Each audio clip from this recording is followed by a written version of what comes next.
I want to share with you briefly something that I did this summer. And one of the things that I call myself, I have an alter ego, and her name is Beulah. And Beulah, Beulah is a pig. So this came about by saying, whenever I'm researching, I'm happy as a pig in you know what. So Beulah, I want you to engage your inner Beulah with me. And I want to describe to you just a little bit about my grant research that I did this summer.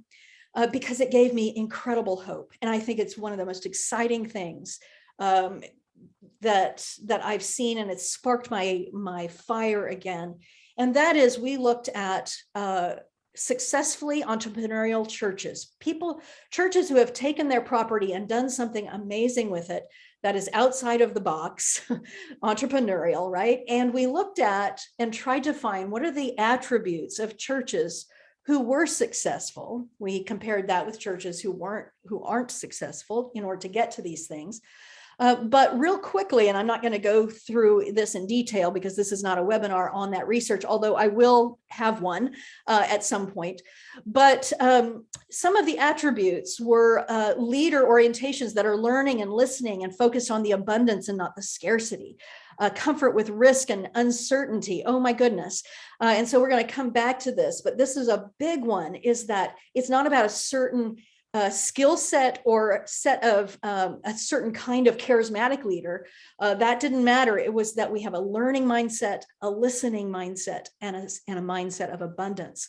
Also purpose in context. In other words, you are not just a church, any church, the church. You are this church in this neighborhood.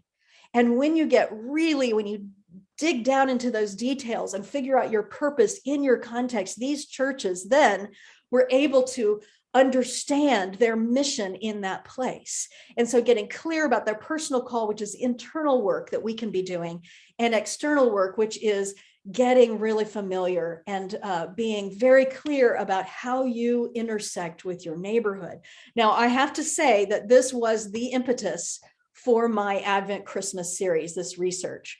And that's why I call it the Inn, Housing the Holy, because I was so inspired by churches really connecting with who they are in the neighborhood. Who are you as the inn? Can you make room in the inn? In your place? Can you get passionate about the needs of the community and see yourself as a house for the holy in the midst of this? The three churches, I'll just tell you briefly, one of them took their big old church that, a very small congregation was rattling around, and they began to give affordable office space for nonprofits in their neighborhood.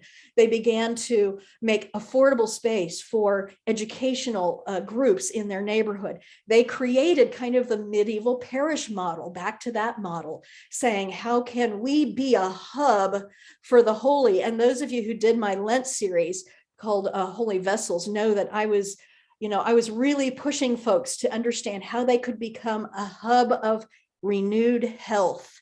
And many of you did vaccination clinics and testing clinics and mental health hubs and resourcing centers.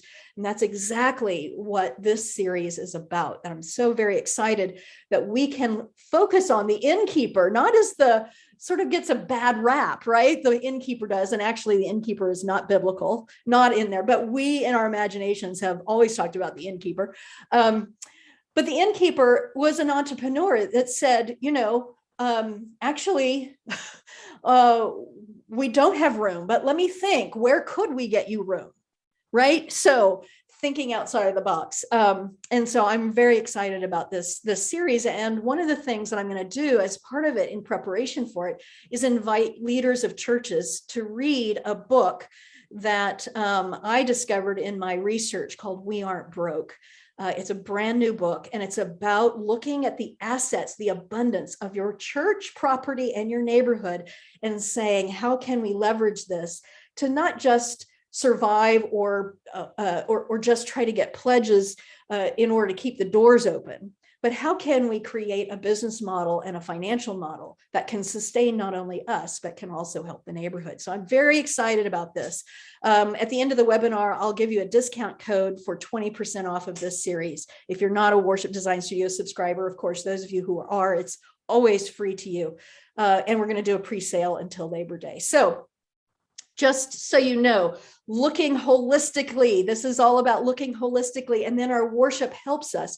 Some of the other things that I researched that was came out of our research is that change management, grief, relationships, conflict. This was huge in successful entrepreneurial churches. And so if that's something that you feel like you need help with, because we need to deal with our grief and our change, and we need to be good at doing that. And so getting better skills in that was one of the things that we learned. And then also understanding that we're part of an ecosystem, that you are not alone, and that we don't have to learn everything ourselves, pastors, if this is blowing your mind. We just have to learn how to collaborate. That's all. Learn relationships and dialogue and that kind of thing. I am doing a new certificate in spiritual entrepreneurship, both for people who want to do freelance things within and outside of the church, but also people who want to be entrepreneurial within their churches. And you can find out more about that at the link that Jenna is going to put in the chat. And we will make sure we have all these links in the notes for the recording.